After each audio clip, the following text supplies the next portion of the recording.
السلام عليكم، ان شاء الله تكونوا بخير وصحتكم لاباس. اليوم جبت لكم وصفه الببوش بالطريقه التقليديه القديمه تاعو، وهذه الطريقه نفسها اللي يعتمدوها الناس اللي يطيبوه برا كما تاع المرشي تاع لاباستي ولا في مستغانم ولا في مغنيه ولا كامل الناس الغرب يطيبوه بنفس الطريقه.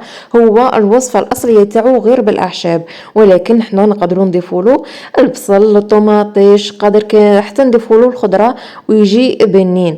وهذا يعتبر دواء وليس كطبق رئيسي كغذاء ولا عشاء اللي نشبعوا به، هو دواء.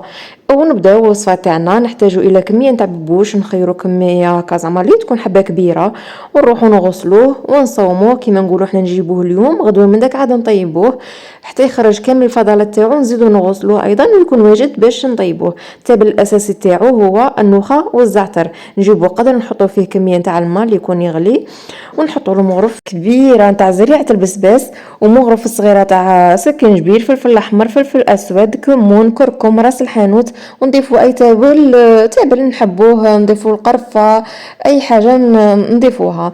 المهم نضيفوا كامل التوابل تاعنا، ونحطوا ايضا مغرفه كبيره نتاع ملح في الماء هذاك اللي يكون يغلي. كميه تاع الماء تكون على حسب الكميه تاع الببوش اللي يكون عندنا، ونحطوها تغلي حتى توصل درجه الغليان. عاد نضيفوا لها الببوش تاعنا. انا لهنا غادي نعطي لكم كيفاش نضيفوه.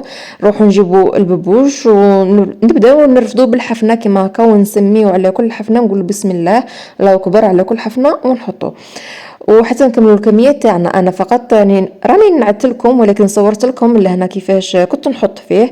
لهنا بعد ما وصل المرق تاعي لهذه الدرجه نتاع الغليان، نبدا نحط الكميه ونسمي على كل حفنه كما قلت لكم، نقولوا بسم الله الله اكبر حتى نكمل كامل الكميه اللي عندي. نقدروا نضيفوا له قرن تاع فلفل ولا الثوم، انا اللي كنت ما ضفتهمش.